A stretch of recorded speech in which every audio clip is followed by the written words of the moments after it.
I'm Emily Hawthorne, a Middle East and North Africa analyst at Stratfor, and this podcast is brought to you by Stratfor Worldview, the world's leading geopolitical intelligence platform.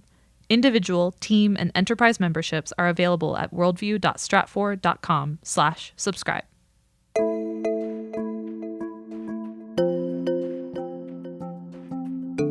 There's a line you can draw between the mom and pop grocery store for whom geopolitics is obviously irrelevant and the Fortune 200 corporation for whom it's obviously relevant.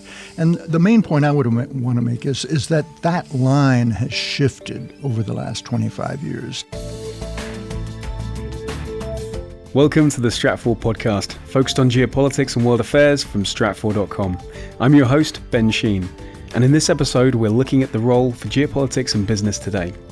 You were just listening to part of our conversation with Jay Ogilvy, director of Stratfor Worldview's Board of Contributors. In part one of the podcast, he sits down with Stratfor Editor-in-Chief David Judson to discuss the business case for geopolitical intelligence and how globalization has evolved. Then in part two, we'll hear an excerpt from a recent live webcast with Stratfor Vice President of Strategic Analysis Rodger Baker and IESE Business School Professor of Strategy Mike Rosenberg. They'll take a close look at the geopolitical landscape for business today and how business leaders can adjust. Thank you for joining us.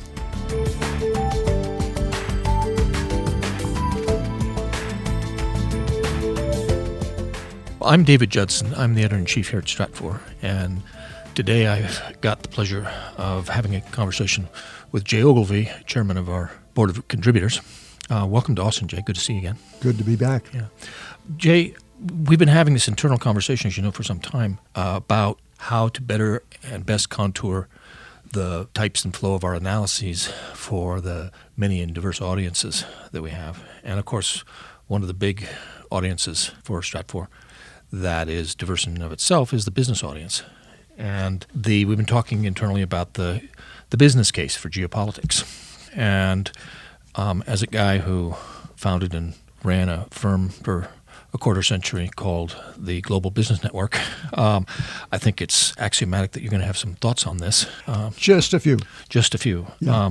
So as the geo of geopolitics is changing kind of before our eyes, how is the ways that businesses should be engaged and developing their understanding of geopolitics? How is that evolving in your view? When the question first came up, the relevance, the use of geopolitics for corporations rather than just curious individuals, when I first heard the question, I thought, well, gosh, isn't that obvious? Because I'd just been living it for 25 years. But I realized that, no, it's not altogether obvious because the companies with which we spent most of our time were generally Fortune 200, very large companies operating all over the globe.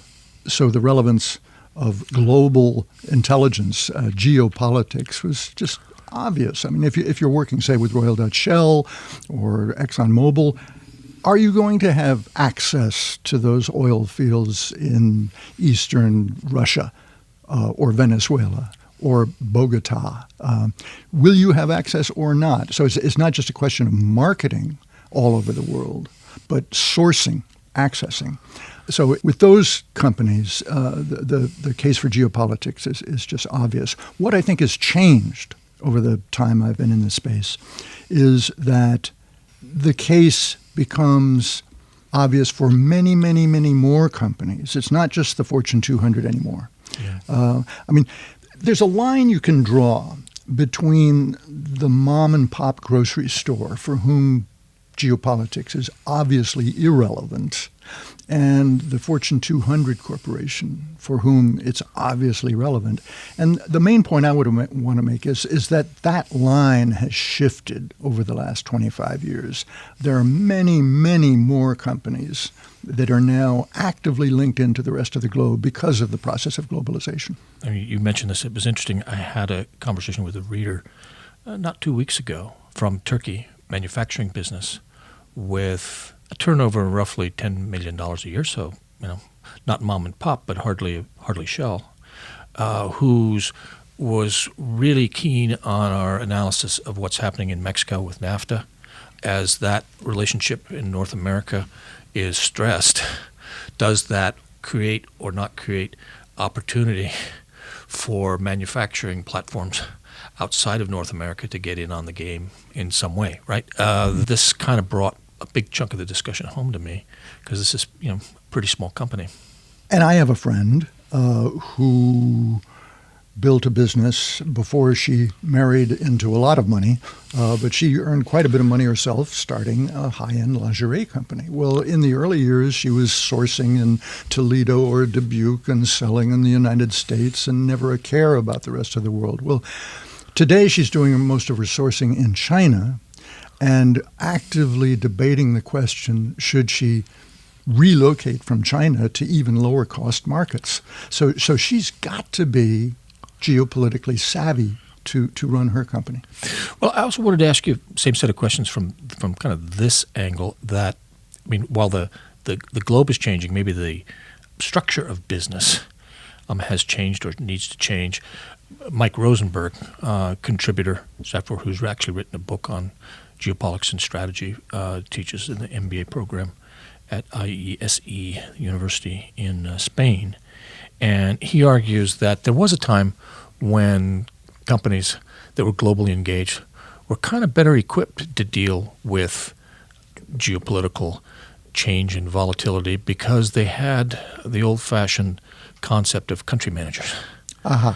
And as companies, particularly multinational companies, have moved to matrix organizations where you've got the, Europe, Middle East, Africa vice president who flies in and out once a year and meets his team in a hotel, that sort of specialization and standardization has eroded their ability to kind of have their ear to the ground.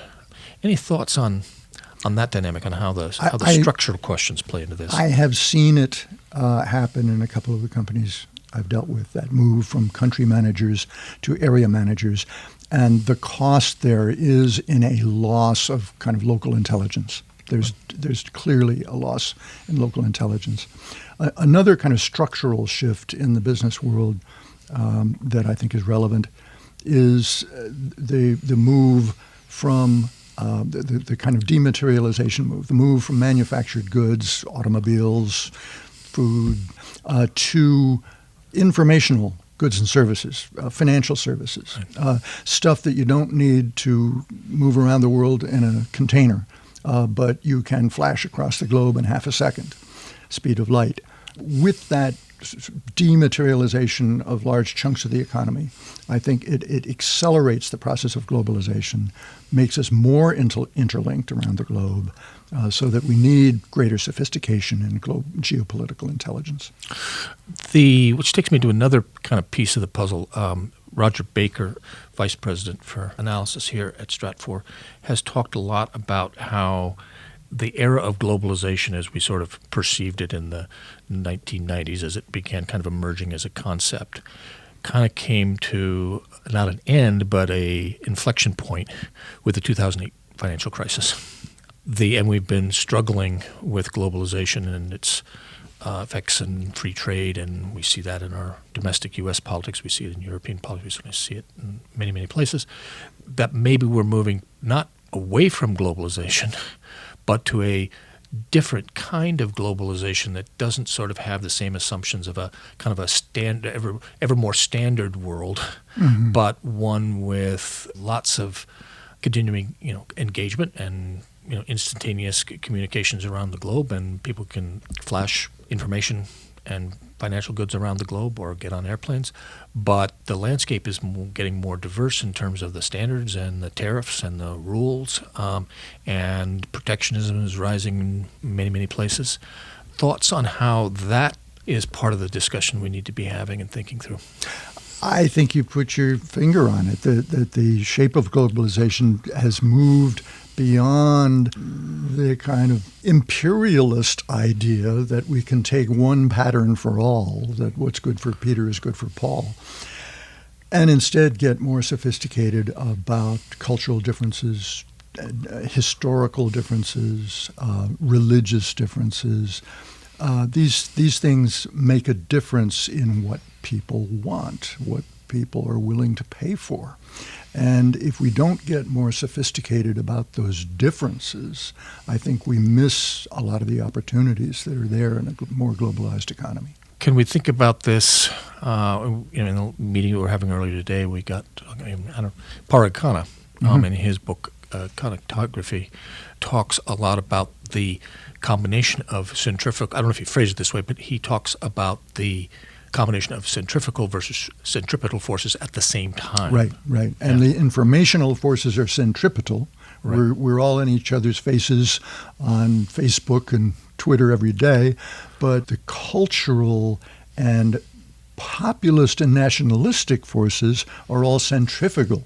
People are saying, we want to do it our way. You see Brexit, you see the separatist movements in Catalonia.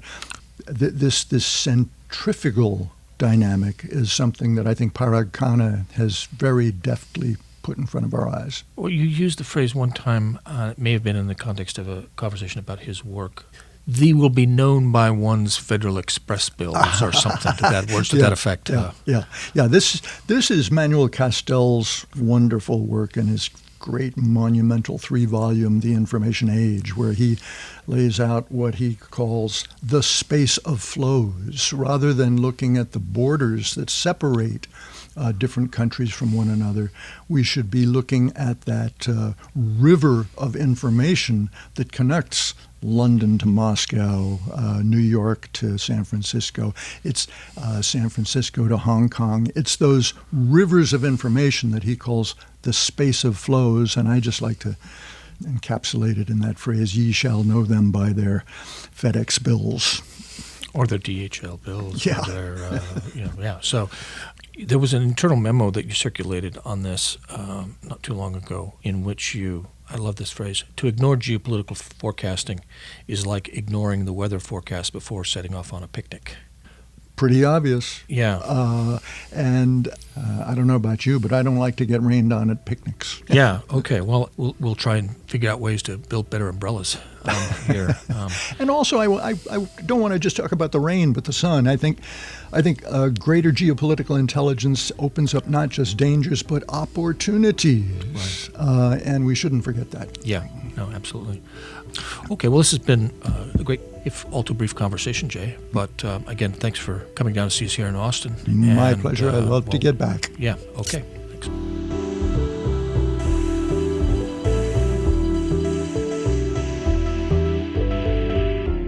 In his conversation with Jay Ogilvy, Stratfor Editor-in-Chief David Judson noted a conversation with the Vice President of Strategic Analysis Rodger about how the era of globalization reached an inflection point with the 2008 financial crisis. In part 2 of the podcast, we'll hear an excerpt from a live webcast conversation with Rodger and IESE Business School Professor of Strategy Mike Rosenberg about what underlying forces have changed and what business leaders can do to navigate today's increasingly complex international environments. Navigating those emerging global developments and long-term shifts in geopolitical power is part of our daily work here at Stratfor. To learn more about individual, team, and enterprise access to Stratfor Worldview, our premier digital platform, visit us at worldview.stratfor.com/subscribe. Now to our excerpt from a recent webcast with Stratfor's Rodger and Mike Rosenberg.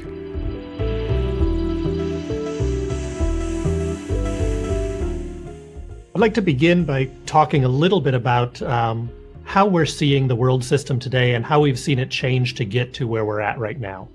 If we go back to the Cold War was actually a very stable period of world history. It sounds a little anachronistic, but the two large powers, the United States and the Soviet Union, in many ways constrained some of the extremes of what could happen in disruptions around the world. When the Cold War broke down, you started to see a fracturing of the countries and the spaces that had been squeezed between those two large powers.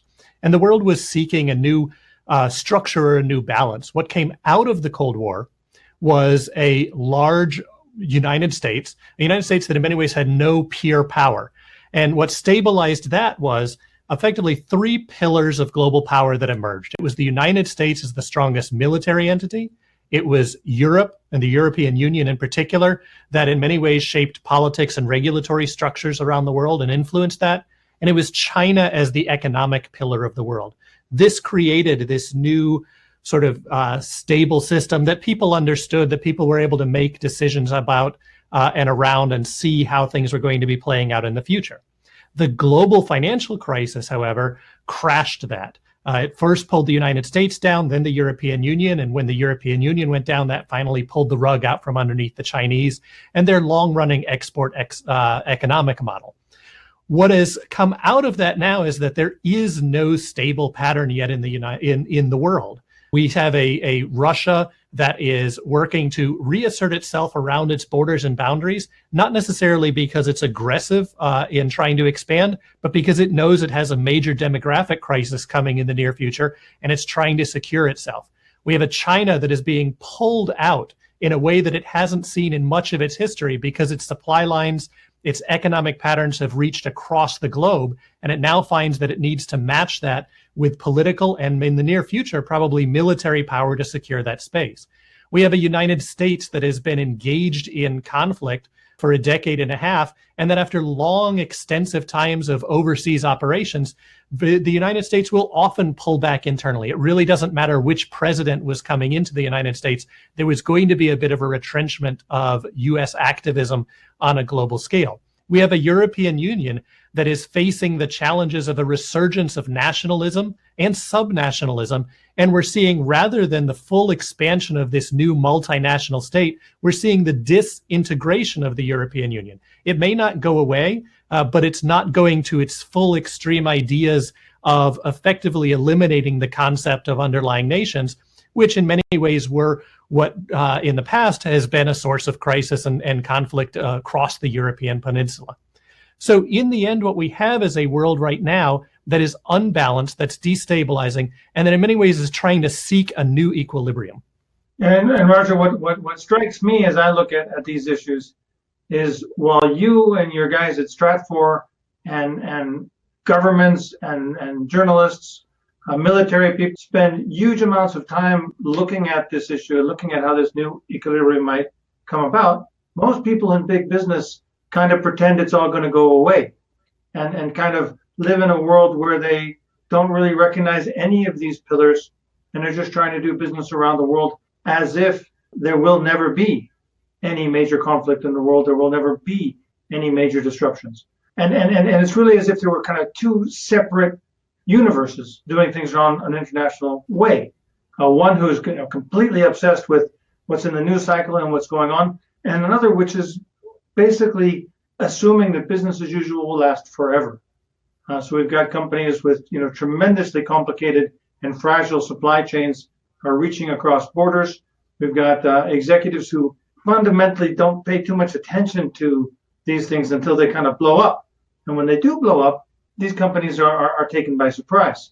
In my experience, most industries and most companies simply don't pay a lot of attention to this, except perhaps in specific sectors such as oil and gas, mining, and the financial services industry. And Rodger, I understand you have some experience talking to people in these businesses, and maybe they do a little bit better job of balancing or integrating geopolitical analysis to business analysis. We've traditionally found, at least when we founded the company, that it was extractive industries in many ways that were the ones who first recognized very clearly the need for this type of broader-based geopolitical analysis and intelligence. In many ways, that's logical. These are companies that have a very long ROI on their initial investments. They're going into places that are not well developed. And they need to understand not only today and not only right now or the legality or the profit margin at this moment, but they really need to be able to see into the future.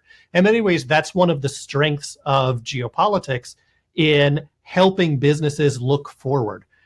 When we talk about geopolitics, in some ways, what we're talking about is not what you hear often in the media. Geopolitics is not the same thing as international relations, current events, or war and conflict. Geopolitics is a study that draws on the intersection of organized people and place over time. In other words, it's how has a place and the population in that place developed over decades, over centuries, over millennia, and how does that impact and shape the way in which those people, those places act and interact with each other, perceive the risks and threats, and perceive the opportunities from countries around them.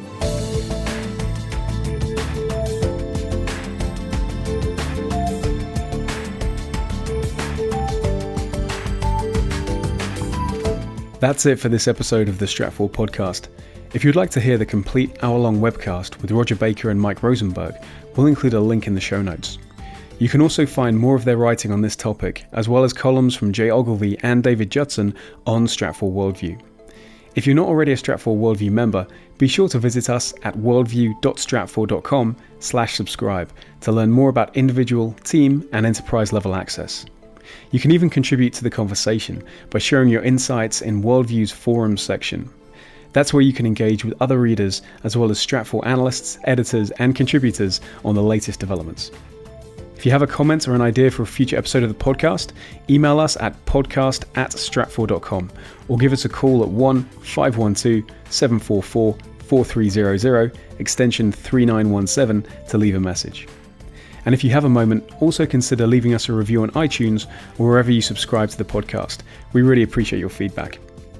And for more geopolitical intelligence, analysis, and forecasting that brings global events into valuable perspective, follow us on Twitter @Stratfor. Thanks for listening.